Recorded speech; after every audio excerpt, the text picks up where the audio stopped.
There's a moment, and if you've ever worked in emergency medicine, you know the one where the room goes completely still, and you realize that whatever is happening right now has never happened to you before. Not the machine alarms, not the overhead pages, not the kind of busy chaos that you learn to tune out after your second year on the ward. This was different. This was a 90-pound Belgian Malinois, crouched low on all four legs, ears flat, eyes locked on the door, and a sound coming from deep in its chest that was less bark and more warning. The kind of warning that makes your body decide whether to run before your brain finishes asking why.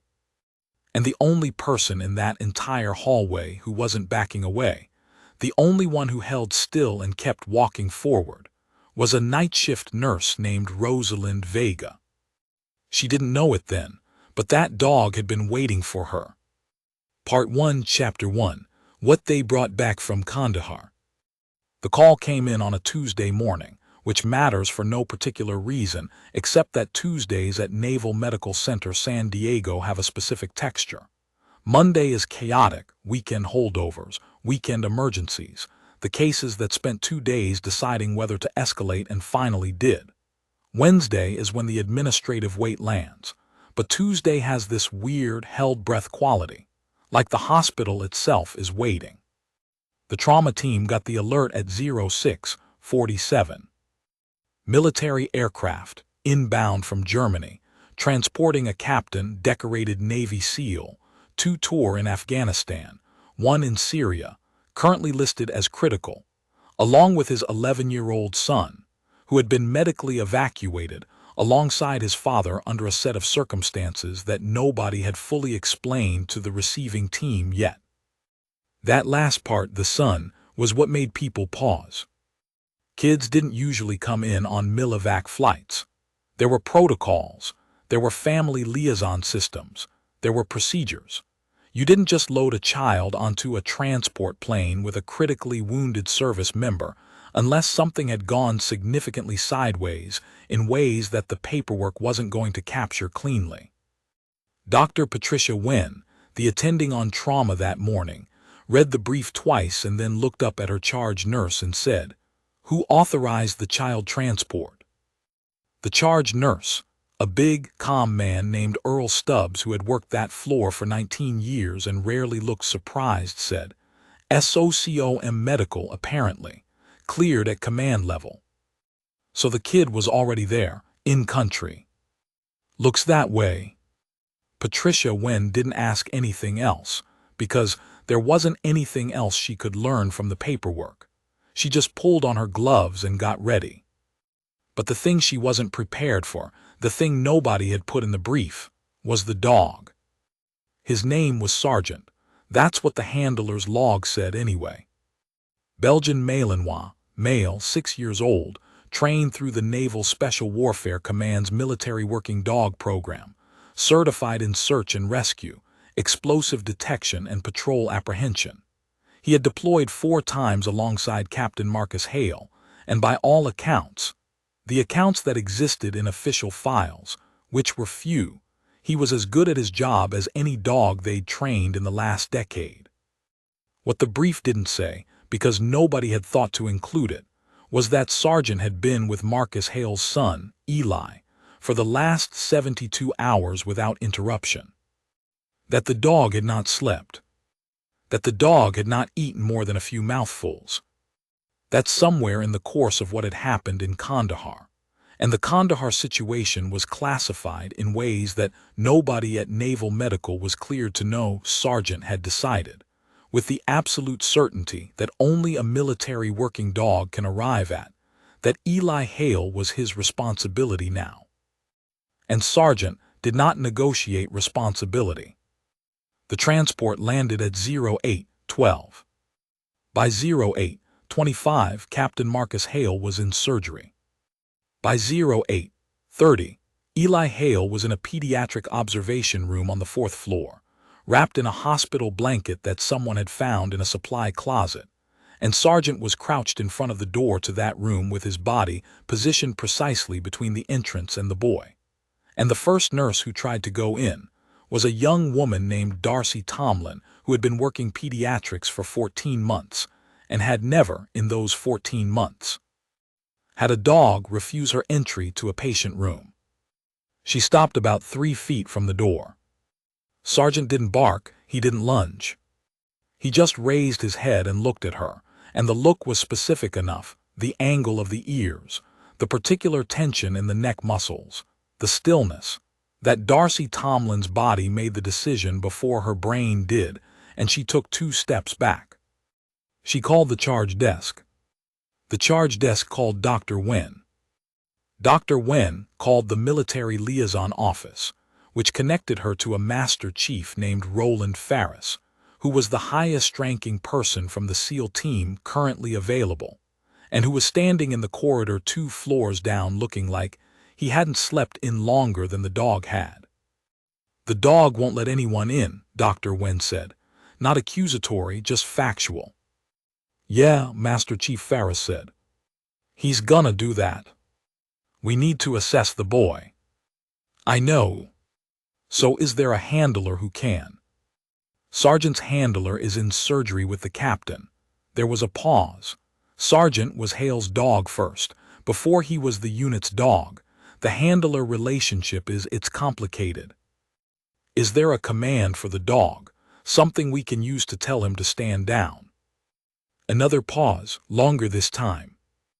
"His stand-down command is tied to voice recognition. It's the captain's voice. Or Petty Officer Ray's, that's the handler. But Ray's is in surgery too, because he caught a round getting Eli out of the building, and nobody told us that until we landed. So the dog won't respond to anyone. Not that we know of."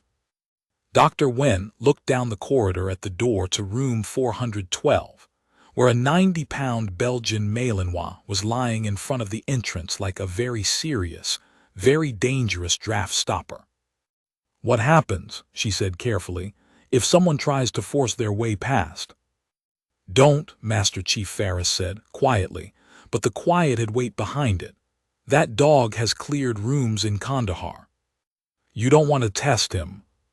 The hospital administration was notified at 09:00.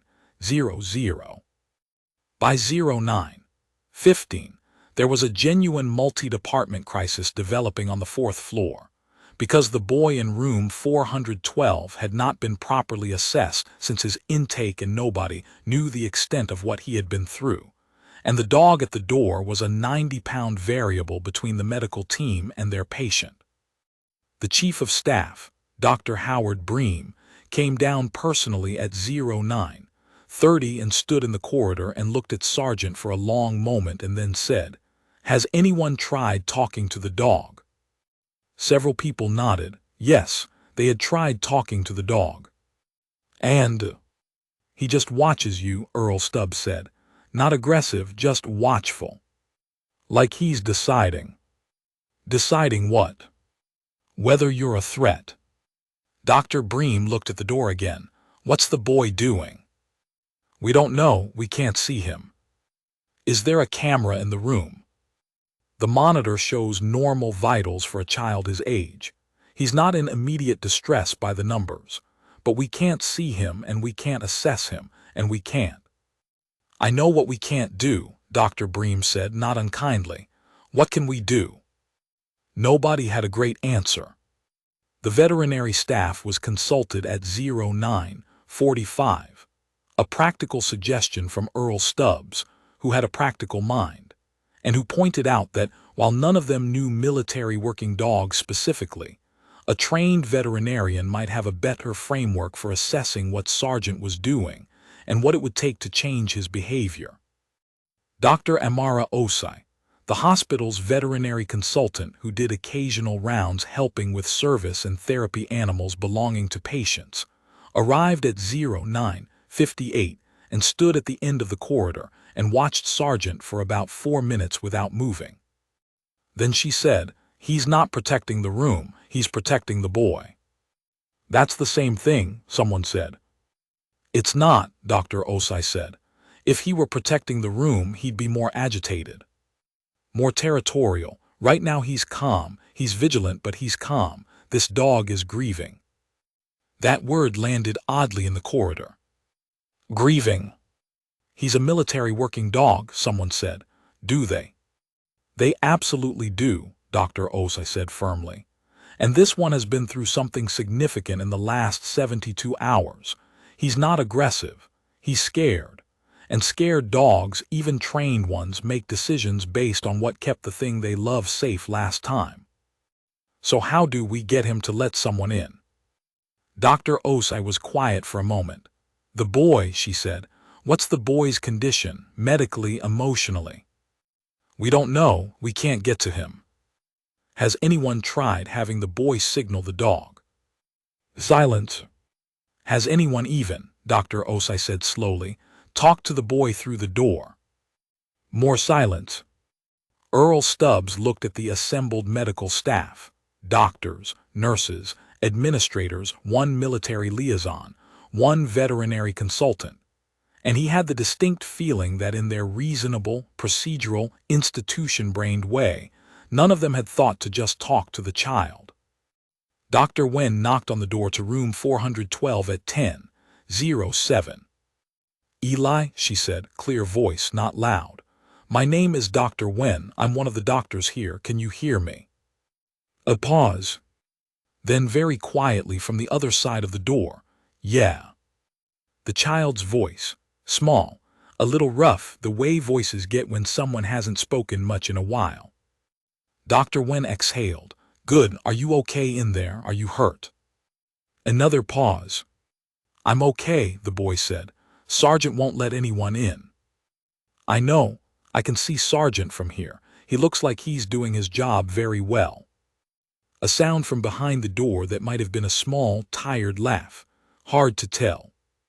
He's always doing his job, Eli said. That's kind of his whole thing. Eli, we need to come in and check on you. Just make sure you're okay. Can you help us with Sergeant? Is there something you can do to tell him it's safe? A long pause this time, longer than the others. Sergeant doesn't take orders from me, Eli said. He takes orders from my dad. I know, your dad is being taken care of right now, the best doctors we have. I know, Eli said, quick, like he'd been told that before and was tired of it. I know he's in surgery. They told me. Okay, Dr. Wen said. Can you tell me about Sergeant? What signals does he know? Is there anything? He knows the hand signals, Eli said. My dad taught me the hand signals. Dr. Wen blinked. Which hand signals? All of them. He taught me when I was like 8. He said if anything ever happened, I should know how to talk to Sergeant. A pause, something fragile in the pause. I used them in Kandahar to keep Sergeant with me, so he wouldn't go back in the building. Dr. Wen held very still. The building. She didn't ask about the building. She wasn't going to ask about the building. Eli, if you gave Sergeant a signal right now, from inside the room, do you think he'd recognize it? A very long pause. Maybe, Eli said. If I could get to the door. Can you get to the door? I can't open it from in here. The handle's on the outside. The door opens outward, Earl Stubbs said quietly from behind Dr. Wen. Right, Dr. Wen said. Eli, if someone opens the door just a crack enough for you to put your hand through, could you show Sergeant a signal? Yeah, Eli said. Maybe I could try. Okay, Dr. Wen said. We're going to try that. Eli, when I tell you, I need you to come to the door and be ready. Sergeant might react when we open it, but I want you to stay calm. Can you do that? I'm not scared of Sergeant, Eli said. And the way he said it, flat certain, a little bit like his father probably sounded in briefings, Dr. Wen believed him completely. The problem was the door. Sergeant was lying directly in front of it, and any movement of the door would move Sergeant. And nobody in the corridor wanted to find out empirically what Sergeant would do when someone pushed a door into him from the outside. Dr. Osai solved this practically. Don't move him, she said. Open the door inward. If the room door swings in, open it gently, give him time to shift. He'll shift. He's not barricading, he's guarding. When a guarding dog understands you're not a threat, he gives ground. Slowly, but he gives it. You're sure? Dr. Osai was not entirely sure, but she said, yes, because the alternative was waiting for Captain Hale to come out of surgery, and nobody knew how long that would take. The door to room 412 opened inward. Earl Stubbs, who was the largest and calmest person available, approached the door at 10:19. He moved slowly. He kept his eyes down, Dr. Osai's instruction.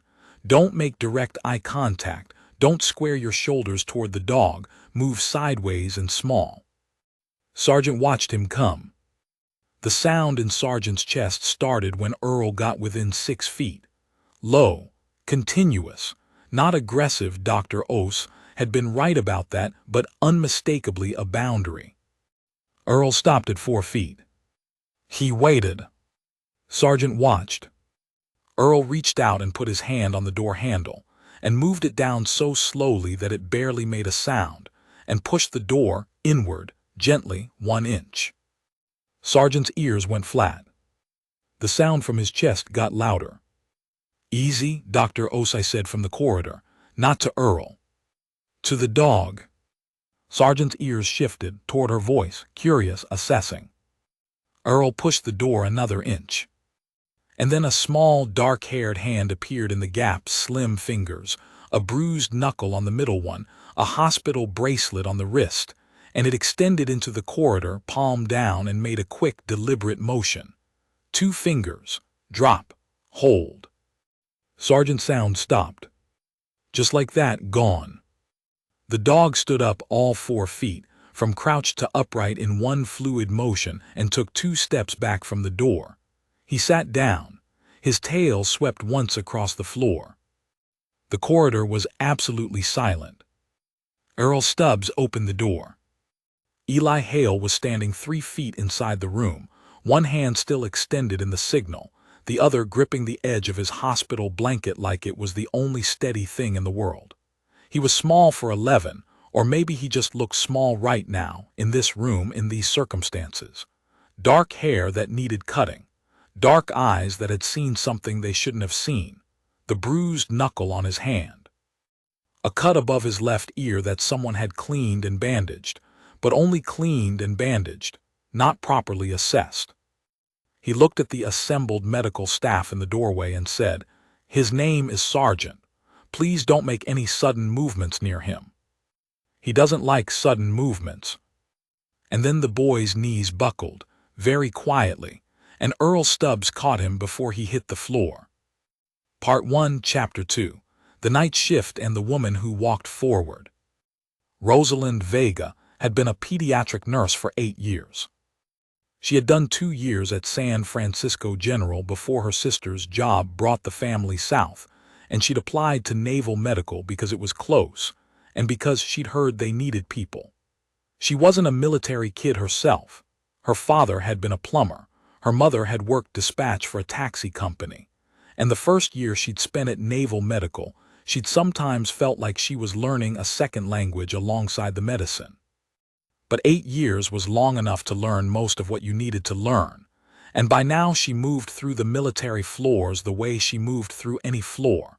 Efficiently, quietly, with her attention distributed evenly so that she could catch the things that were happening in the parts of the room that people weren't looking at. She came on shift at 11 p.m. on the day Eli Hale arrived. The handoff notes were extensive.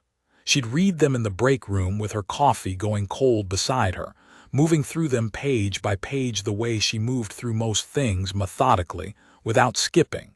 Some nurses skimmed handoff notes. Rosalind did not skim handoff notes. Eli Hale, male, 11 years old, admitted 8:30. Millivac transport alongside Captain Marcus Hale, SEAL, currently post-op surgical recovery, critical but stable. Child's vitals stable at intake. No significant physical injury confirmed post-assessment. Laceration above left ear, superficial. Bruising on right hand, no fracture.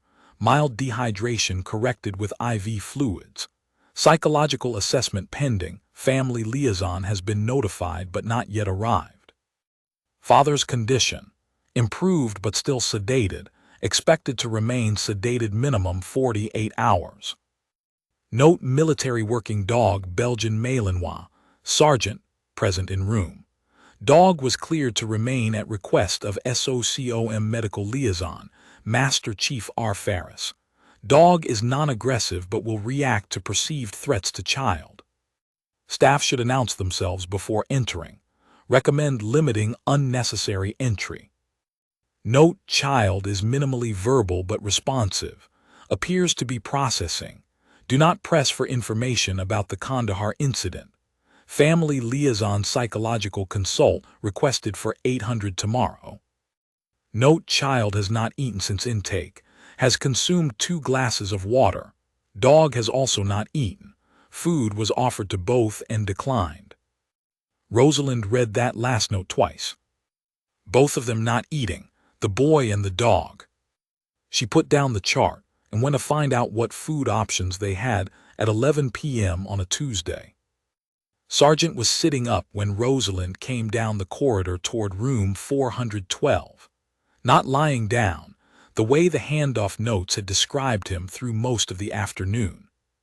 Sitting up, alert, watching the corridor with the precise attention of a dog that had decided sleep, was not currently an option. He looked at Rosalind when she came into his sightline. She stopped walking. Not because she was afraid, exactly. She had been a pediatric nurse long enough to have been charged by a panicked father, and a panicked father when his child is sick is arguably more dangerous than a military working dog, so fear wasn't quite the right word. It was more that she respected the information Sergeant's posture was giving her, and her response to information was to pause and process it before moving. She looked at him. He looked at her. She was holding 2 things: a small container of chicken broth, which the kitchen had been able to produce at this hour, and a bowl of water which she'd gotten from the break room sink. She'd also, on a hunch she couldn't entirely explain, brought a small package of ground beef from the canteen refrigerator. Not something officially on any dietary list, but she'd been told the dog wasn't eating, and a dog that had been through something hard needed fat and protein, and hospitals always had ground beef somewhere because of the staff cafeteria. She stood still. Sergeant watched. She didn't make a sound.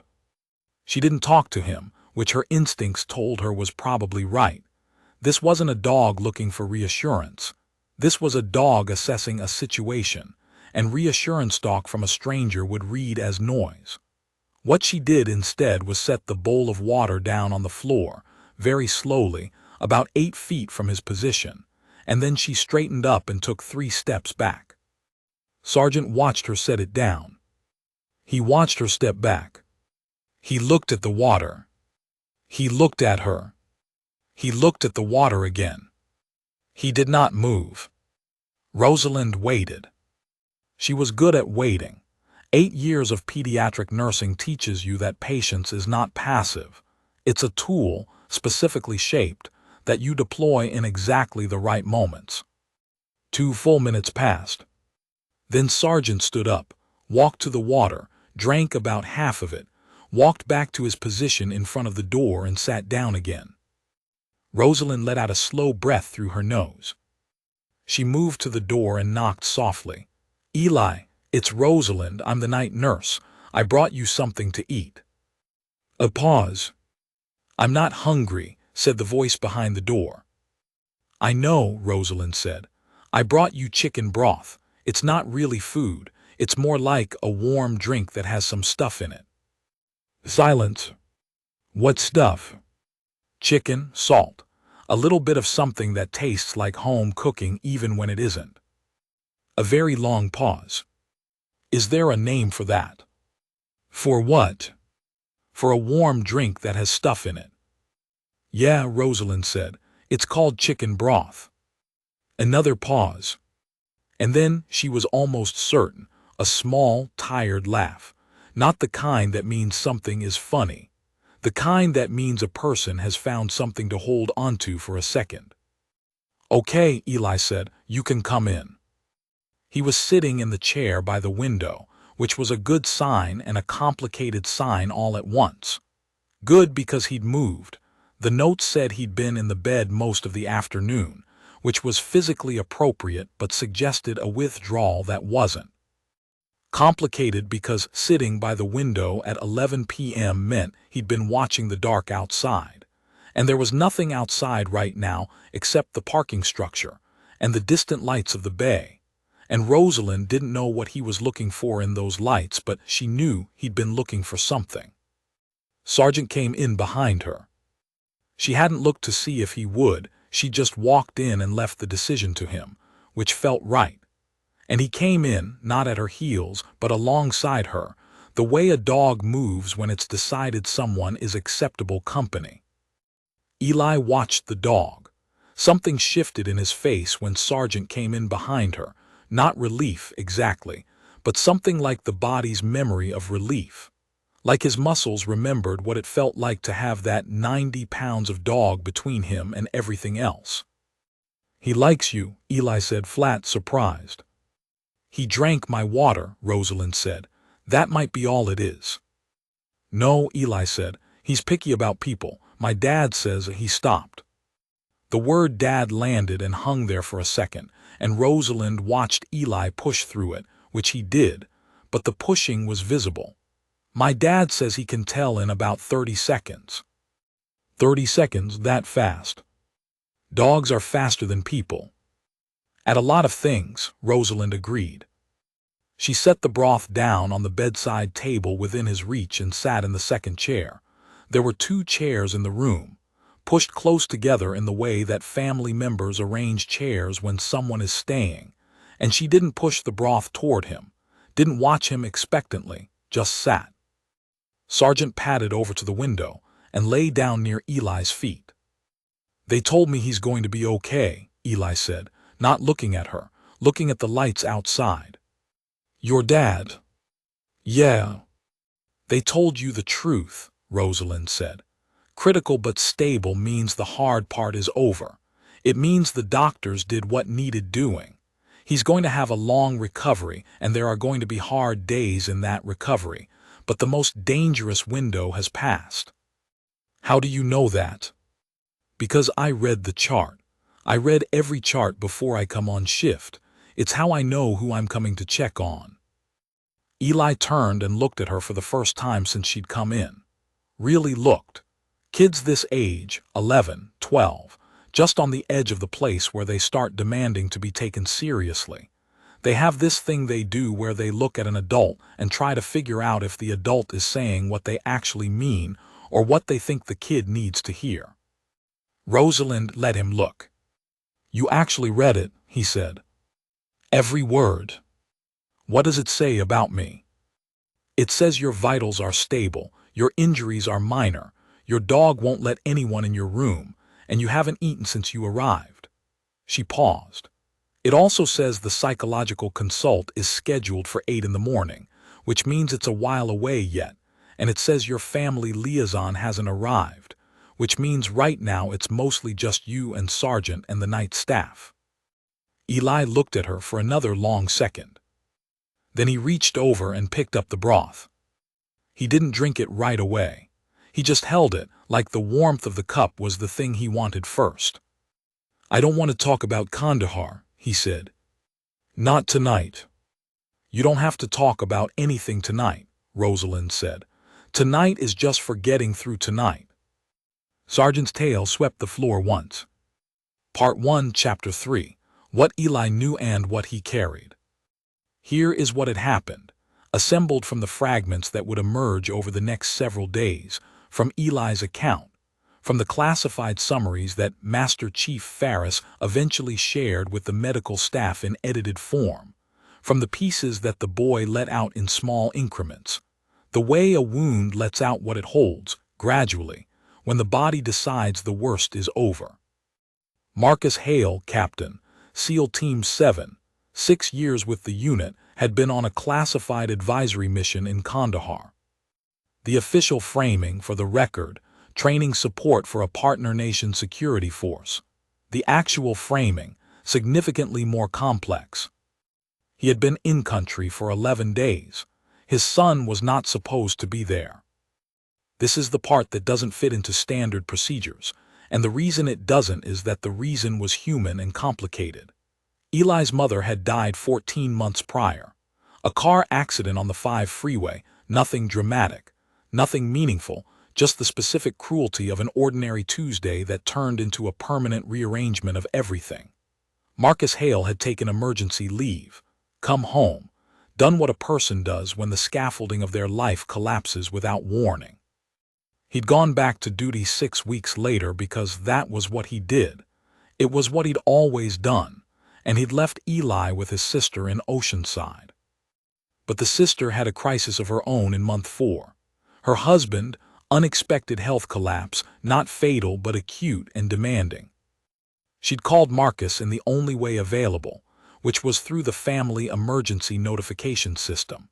And Marcus, who had no other family, whose parents were gone, whose circle had narrowed over years of deployment into the precise shape of his unit and his son, had done the thing that the regulations said you didn't do, and that human reality sometimes makes unavoidable. He'd requested permission to have Eli brought to Germany, where the team would be for a week before forward deploying. Just a week, just to get stable care arrangements in place. The week had extended, through a series of decisions that made sense individually, and added up to something they shouldn't have. And then the situation in Kandahar had escalated faster than the intelligence had indicated it would, and the team had gone in, and Marcus had told Eli to stay in the compound with Sargent, because Sargent was security enough for a child in a secure compound, and the compound had not stayed secure in the way that it needed to. This is the part Eli told in pieces, and mostly not in words.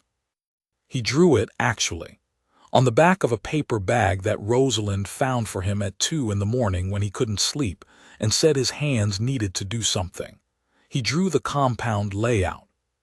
He drew where Sargent had been, and where he had been, and where the wall was, and the door. He drew a small figure near the door with an arrow pointing away. "That's Sargent," he said. "He knew before I did."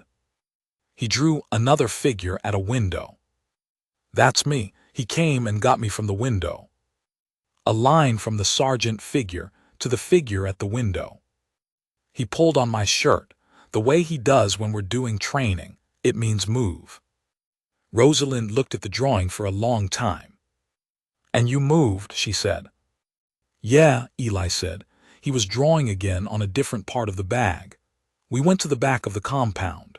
There was a concrete block section, like a storage area. Sargent knew to go there." How did he know? Eli considered this. The question didn't confuse him. It was clear he'd thought about it. "My dad always does a security walkthrough when we're in a new place," he said. "Me and Sargent both come with him. My dad says situational awareness isn't just for people." He paused. Sargent remembered the storage block. It had 2 walls between it and the street. 2 walls. Rosalind sat with that for a moment. The specific, practical thinking of a special operations soldier, the automatic, embedded mapping of exit routes and cover positions, translated into the behavior of a dog who had done these walkthroughs enough times that the information was body knowledge.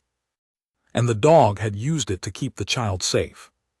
"Where was your dad when all this happened?" she asked, carefully. "Outside the compound," Eli said. "He was coming back." A pause. "He didn't know it was going to happen either."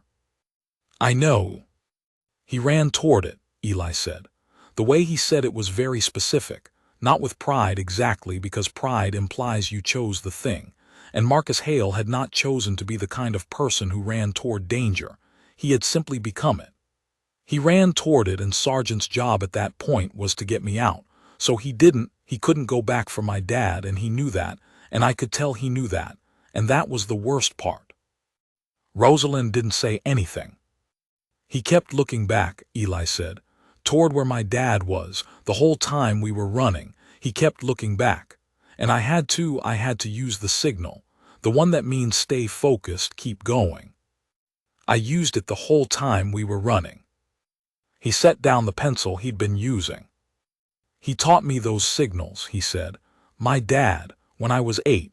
I used to think it was just something we did, like a game or whatever. I didn't know I was actually going to need them." Sergeant, who had been lying near the window this whole time, got up and walked to where Eli was sitting and put his head on the boy's knee. Eli put his hand on the dog's head. Neither of them said anything. Rosalind didn't say anything either. Sometimes the most important thing a nurse does is stay in the room. Part 1, Chapter 4, The People Who Came and the People Who Stayed. At 08:00 the next morning, the psychological liaison, a Dr. Carla Mendez, arrived and was met outside room 412 by Sergeant, who was back in his position. Dr. Mendez was a small woman with a calm face and a very good poker expression, and she looked at Sergeant for a long moment and then looked at the staff assembled in the corridor and said, "Has anyone been in this room since last night?" "The night nurse," Earl Stubbs said. "She's still in there." Dr. Mendez raised an eyebrow. "She came on at 11, Earl said. "That was 9 hours ago. She should have gone off shift at 7. "She stayed." "Apparently," Earl paused. "Sergeant let her in. First person he let in without the boy signaling." Dr. Mendez looked at the door again. "I'd like to talk to the nurse before I go in," she said. Rosalind came out of room 412 at 08:14, having been told by Earl Stubbs through the door that her shift had ended an hour ago and that Dr. Mendez was waiting. She came out quietly, leaving the door slightly ajar the way you leave a door when you want to be able to hear something if you need to. Sergeant stayed inside. She stood in the corridor with Dr. Mendez, and she looked like someone who had been awake for over 20 hours. Not the dramatic version of that. No dark circles like ink smudges, just the quieter version, the slightly slowed version that experienced nurses get, where the body has learned to keep the minimum operational even when the reserves are running low. "You stayed all night," Dr. Mendez said. "The handoff note said he hadn't eaten," Rosalind said. "Wanted to make sure he got through it." "He ate." "Eventually, the broth, about 2:30, and then some of the crackers I found in the supply cabinet." "Sergeant ate too. I found a protocol in the MWD handler documentation online for what you give a dog who hasn't eaten after stress, and the kitchen was able to manage most of it." Dr. Mendez blinked. "You looked up military working dog post-stress nutrition protocols at 2 in the morning." "I had the time," Rosalind said.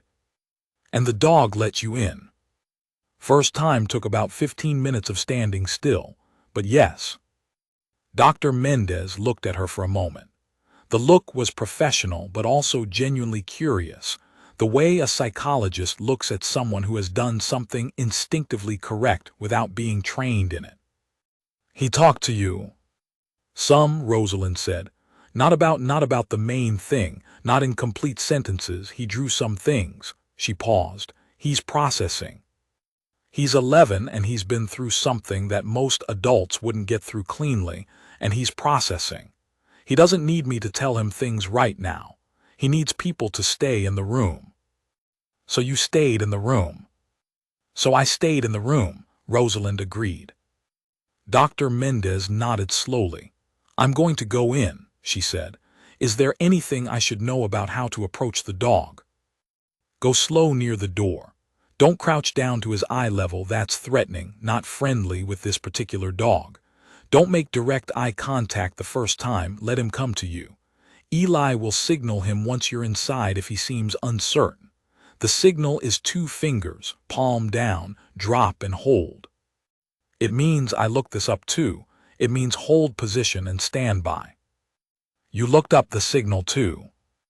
"Eli taught it to me," Rosalind said, "in case I needed to use it."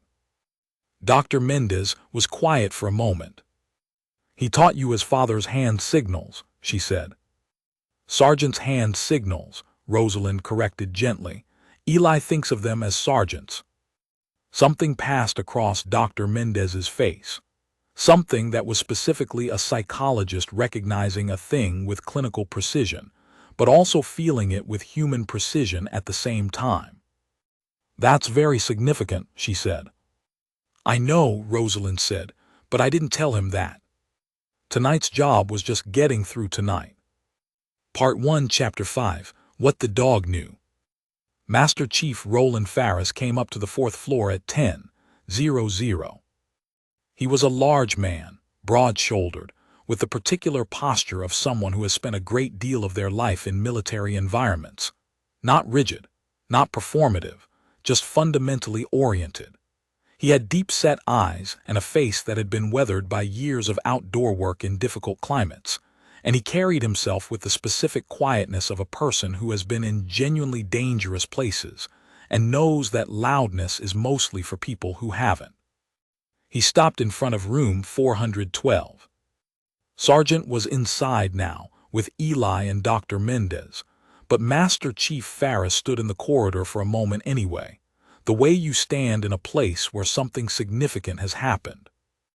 Rosalind was still there. She hadn't gone home yet, partly because she'd wanted to talk to Dr. Mendez before she left, and partly because she'd wanted to hear what Master Chief Ferris knew.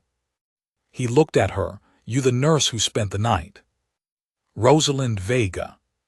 He nodded. "Roland Ferris, I was Captain Hale's senior enlisted, on the team."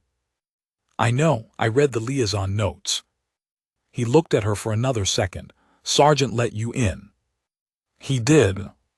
"That dog has been with the captain for 6 years. He's deployed 4 times.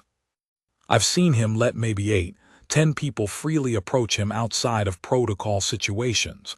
People he's been around consistently for extended periods." A pause. "He let you in after one night." Rosalind didn't say anything. "That's not normal," Ferris said, not critically, just noting. "Maybe he was tired," she said. Ferris looked at her. The look said, "That's not why, and we both know it." "The boy okay?" he asked. "Better than this morning," she said. "Dr. Mendez is in with him now." "And the captain, have you seen his chart?" "I'm pediatric. I don't have access to the surgical floor charts." "He's doing better than he should be," Ferris said. Quiet. Something in his voice that wasn't quite relief. It was too measured for relief, but was in that neighborhood. "Surgeons are calling it remarkable, which apparently is the medical word for we don't entirely understand this. He's sedated until tomorrow at least, but they're saying the prognosis is better than the initial assessment." "That's good," Rosalind said. "Yeah," Ferris said. He looked at the door again. "The thing in Kandahar, I'm not going to be able to tell you details. Classified, and also just not something we talk about outside the team if we can help it." "I know. But what I can tell you is that what Eli did using those signals, getting Sergeant to hold formation and get him out, that wasn't luck. That was 11 years of a SEAL captain raising his kid the way he knows how to raise a kid." He paused. "It's also the only reason Eli is here. Sergeant alone would have tried to go back for the captain. It's his training. He goes back for his handler. Eli kept him forward-focused." Rosalind thought about the drawing on the paper bag, the figure at the window and the arrow pointing away. "He pulled on my shirt. It means move." "They kept each other," she said. Ferris looked at her. "The dog kept Eli, and Eli kept the dog going in the right direction." She paused. "They kept each other." Master Chief Roland Ferris, who had been in the Navy for 22 years, and who was not a person who showed things on his face as a general principle, pressed his lips together for a moment and looked at the door to room 412. "Yeah," he said. "That's about right." Part 1, Chapter 6, The Room Where the Dog Finally Slept. Marcus Hale came off the sedation protocol 43 hours after his surgery. The surgical team had expected 48, maybe 60. The fact that it was 43 was noted in his chart, with the specific kind of medical surprise that doctors express by writing things in precise language and adding 1 or 2 more details than strictly necessary. The way someone unconsciously slows down when they walk past something they want to look at. He surfaced slowly. The way people come back from deep sedation, not all at once but in strata, each level lighter than the last, until there's enough of a person assembled to ask a question. The first question Marcus Hale asked, with a sandpaper voice and the particular clarity of someone who has been unconscious for 2 days and is currently functioning on the most essential part of their brain only, was, "Where's my son?" The surgical nurse told him, "4th floor, pediatric observation, stable." "And Sergeant?" The surgical nurse blinked. "The dog is," she looked at the attending who nodded. "The dog is with your son, sir." Marcus Hale closed his eyes. The tension in his face, the specific, locked, held in the jaw kind of tension that had probably been there even unconscious, released in a way that was visible from across the room. "Okay," he said. "Okay." He asked to see Eli at 1800. The transport from surgical recovery to the 4th floor was cautious. He was in a wheelchair, with a surgical team escort, with the specific fragility of someone who had been significantly repaired. But he was alert, and his eyes tracked accurately, and the attending noted that his BP had normalized in the 12 hours since he'd surfaced, which was, again, medically remarkable. Rosalind had come back for her shift at 11 p.m., but the call that Marcus Hale was being brought up came at 6 p.m. and Earl Stubbs, who had been on his own long shift that day, called her anyway because he thought she'd want to know. She didn't come in, she was across town, and her shift didn't start for 5 hours, but she was aware, the way you're aware of things that matter to you even from a distance. Earl told her about it later. He told her that Marcus Hale's wheelchair came around the corner of the corridor, and Sergeant heard it, heard the specific sound of the wheels, or something about the weight on the floor, or some frequency that humans can't perceive, but that a dog who has known someone for 6 years can distinguish from across a building. And Sergeant came out of room 412, and down the corridor at a run, not aggressive, not chaotic, just entirely purposeful, the way this dog apparently did everything, and skidded to a stop directly in front of the wheelchair. And Marcus Hale put his hand down, palm up, fingers open. And Sergeant put his head into it. And the sound that came from the dog, not a bark, not a whine, something lower and more continuous, something that Earl Stubbs had no clinical vocabulary for and couldn't find one later when he tried, made every person in that corridor stop what they were doing. And Eli, who was at the door to his room, who had heard the sound, who had learned early that Sergeant's sounds had a vocabulary that you could read if you paid attention.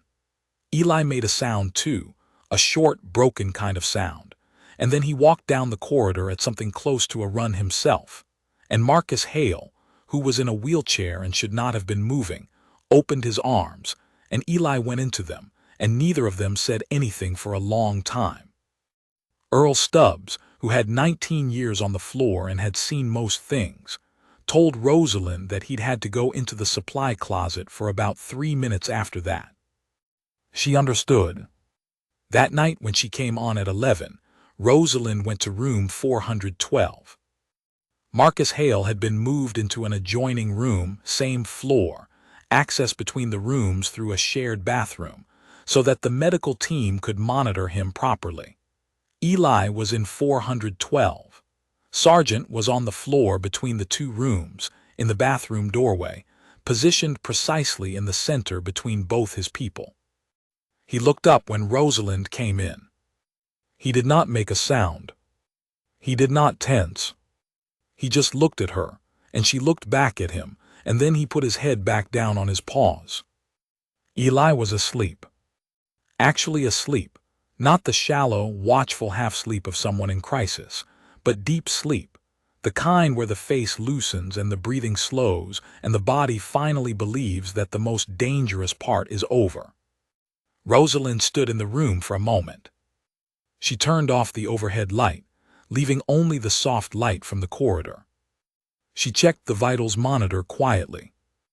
She wrote her notes. And when she left, Sergeant watched her go and then closed his eyes, and for the first time in approximately 96 hours, the dog slept. End of Part 1. Part 2. The Things That Kept Each Other. Document archive, narrative script. Format, long-form cinematic storytelling, continuation. Perspective, closed third-person/first-person witness hybrid. Tone, recovery connection, emotional resolution. Setting, Naval Medical Center, San Diego, and the path forward. Part 2, Chapter 1, ROSALIND in her own words. I don't usually talk about my patients. I mean, nobody does. It's HIPAA, but it's also just not the way nurses are built, the ones who last anyway. You build a kind of permeable barrier, thick enough that you can go home and sleep, thin enough that you can still actually see the person in front of you. Too thick and you're not really a nurse anymore, you're a technician. Too thin and you don't last 2 years before you're burned down to nothing. I've been doing this 8 years. I know where my barrier is. But there are the cases that stay with you in a different way. Not because they were the worst, I've had worse medically. Not because they were the most dramatic. There are cases where something about the combination of factors, the person, the moment, what I happened to bring that day, makes it into something I couldn't entirely have predicted. And those are the ones I find myself thinking about when I'm driving home, or when I'm at the grocery store, or when I'm lying in bed at whatever hour the day finally stops. Eli Hale is one of those cases. The dog is one of those cases. The captain, who I didn't meet until his 3rd day of recovery, by which point he was more coherent and more capable than anyone had expected, is one of those cases, though in a different way. With the captain, what stayed with me wasn't a moment. It was a conversation, a short one. The kind that you don't realize is significant until you're driving home, and then you almost miss your exit thinking about it. I want to get all of this down accurately because I've been asked to by Dr. Mendez. She's compiling a case report with all the identifying information redacted about the use of trained service animals in pediatric trauma settings, and she wants the nursing perspective documented. So this is partly that. But partly it's for me. Partly it's just the record of what happened when a dog decided I was safe enough, and what that unlocked. Part 2, Chapter 2, What the Recovery Looks Like. Recovery from significant trauma, and this is as true for physical trauma as for psychological, and it's truest when they overlap, is not a straight line. Everybody knows this, technically. The phrase nonlinear recovery exists in every patient handbook and every family information packet and every 10-minute conversation the doctors have with family members before they discharge someone. But knowing a thing technically and understanding it in your body, in real time, while you're watching someone you love navigate it, those are very different experiences, and the gap between them is where most of the difficulty lives. Marcus Hale understood this better than most patients I've worked with. He'd been through recovery before. The SEAL community's relationship with injury and rehabilitation is complicated and specific, and not always healthy, but it does produce people who understand at a cellular level that the body has its own timeline. He didn't fight his recovery. He didn't try to accelerate it beyond what it could hold. He was patient with the physical process in a way that cost him something. I could see it cost him, especially in the first week when moving hurt, and he had the specific frustration of a person whose identity is built on physical capability being temporarily unavailable. But he paid that cost without complaint. His adjustment to the psychological component was harder. That took longer. Not because he was resistant to it.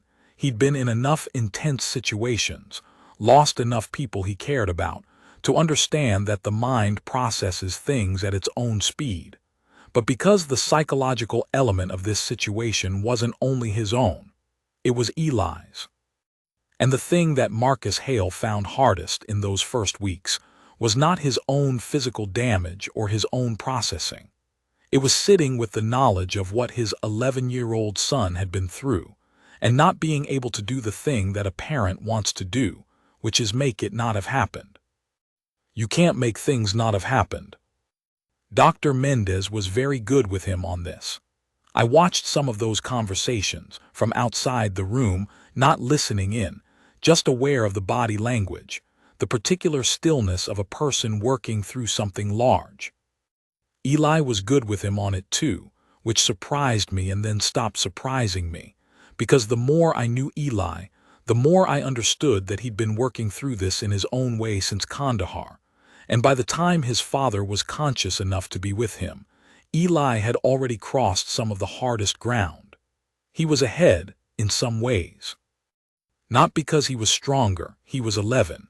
He'd been through something no 11-year-old should be through, but because he'd had the time and the dog and, I hope, some small part of the nights when I sat in the chair and let him talk or draw or just not do anything. Sometimes you're ahead because you've had someone in the room. The hospital has a corridor on the 4th floor that runs east-west, and in the late afternoon in the fall, the windows at the east end catch the angle of the sun in a way that makes the light come in gold and flat and a little dusty. I've walked down that corridor thousands of times and never really thought about it, but during those weeks, I started to pay attention to it. Partly because that's where I'd see them sometimes, Eli and Sergeant doing their rounds. The dog needed exercise, and the compact hospital environment was not ideal for a working dog, and the arrangement that Master Chief Ferris eventually negotiated with hospital administration involved daily outdoor exercise for Sergeant, facilitated by a volunteer from the MWD support community who came every morning. But in the evenings, Eli would walk Sergeant down that east-west corridor, back and forth, and they developed this particular rhythm. Eli walking at the pace of someone thinking, Sergeant walking exactly in time with him, one step behind and to the left, which I later looked up and which is the heel position, and the late light would catch them both, the boy and the dog, and I'd stop whatever I was doing for a moment and just watch. I don't know how to explain exactly why that image stayed with me. Part of it was the completeness of it, the way they fit together, the way Sergeant's attention was always partly on Eli and partly on the environment around them, alert without being tense, vigilant without being afraid. The way Eli's hand would occasionally drop to touch the dog's head, not for the dog's benefit, not consciously, just the body reaching for what it trusted. Part of it was knowing what it had taken to get to that corridor. Part 2, Chapter 3, The Conversation with the Captain. Marcus Hale asked to speak with me on the 6th day. Not with the medical team. He had plenty of conversations with the medical team, specifically with me. Earl told me when I came on shift that the captain had requested the night nurse who'd been on since Eli's admission, and I went to his room at 11:30 with a coffee I didn't need but brought because it gave me something to do with my hands. He was sitting up in bed, which he could now do without assistance, and he looked better than day 3 but still carried the particular quality that people have when a lot of what was holding them upright has been through very recent crisis. Thinner than his file photo, but his eyes were clear, and they tracked me in a way that felt like assessment, not hostile, just thorough. The SEAL habit of cataloging environments, probably. "Rosalind Vega," he said. "Yes." "You were with Eli the first night." "Yes." "And Sergeant let you in." "He did." Marcus Hale was quiet for a moment, looking at me in a way that was specific, like he was trying to understand something, or confirm something he'd already partway understood. "Sergeant has let 3 people approach freely in 6 years," he said. "Not counting unit members and handlers, 3 civilians, a woman who runs the MWD support volunteers. She's been working with the unit's dogs for 15 years. A child at a hospital in Germany we visited as part of a community outreach. She was maybe 6 years old, and she walked straight up to him and put her hand on his head, and he just stood there. And a veterinarian in Virginia who he met once." "I looked up military working dog protocols at 2 in the morning," I said. That's not why he let you in. I know. He let you in because you stood still, Marcus Hale said. You came to the door and you stood still and you put something on the floor and you stepped back and you waited. You gave him the space to make the decision. I wasn't sure it would work, I said. That's also why it worked. He paused. People who are very sure of themselves with animals usually get it wrong. Sargent picks up on that. He knows the difference between someone who's confident and someone who's just not paying attention to him. I thought about that. Did Eli tell you what we talked about? I asked. That first night. Some, Marcus said. He told me you brought chicken broth and crackers. He told me you let him draw and didn't ask him to explain the drawings. A pause. He told me you taught you the signals. He taught me one, I said. The standby signal, in case I needed it in the night. Marcus Hale looked at me. He taught you the standby signal, he said. Yes. The look on his face was hard to read. It was something contained, something that had layers, the way a person's face has layers when they're experiencing multiple things at the same time, and not all of them have names yet. Those signals are, he stopped, started again. I taught those signals to Eli because when you have a K9 partner, the people who are close to you need to be able to communicate with the dog in case anything happens to you. It's practical, but the way I taught them to Eli was as we made it into something between us, a shared language. He's the only person outside the team I've ever taught them to. I didn't know that, I said. He just offered. When I was leaving, he said, in case you need it in the night. In case you need it in the night. The captain's jaw tightened for a second, not in the bad way, in the way of someone who has been given information that they need to sit with. He trusted you, Marcus said.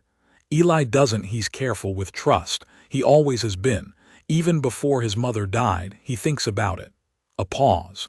The signals weren't something he would have taught to someone he didn't trust. I didn't know what to say to that, so I didn't say anything. I wanted to thank you, Marcus Hale said, for staying. Nurses don't usually stay past shift. I didn't want him to be alone. I know, he looked down at his hands. I'm angry at myself, he said, very quietly, for the situation, for the decisions that put him in that compound. I know the sequence of decisions. Each one made sense at the time, but the accumulated result was not something I should have allowed to happen, and I'm going to be working through that for a while. Dr. Mendez, I started. I know, he said. I'm working with her. I'm not in denial about what this is going to take. He paused. Eli doesn't blame me, which is almost harder to hold than if he did. He was worried about me. The whole time, from what Ferris tells me, he was worried about me. He used the signals to keep Sargent from going back for me, which, that's an 11-year-old overriding a military working dog's rescue instinct in order to protect himself, because he knew that was what I would want. At 11, in Kandahar. I held very still. He's a remarkable person, I said finally. He's more than I deserve, Marcus Hale said. Not self-pity. It was too blunt for self-pity. It was just the statement of a man who had looked at the full scope of what his son had done and found himself genuinely humbled. I don't think that's how it works, I said. He looked at me. I don't think children are given to parents based on what the parents deserve, I said. And I don't think you should let that frame take hold because it's going to do damage to both of you if it does. He needs you here, present, healing, not in debt to him. A long pause. You're very direct for a nurse, he said. I'm told that regularly, I said. Something that might have been a very small, very tired smile crossed his face. Good, he said. Don't change that.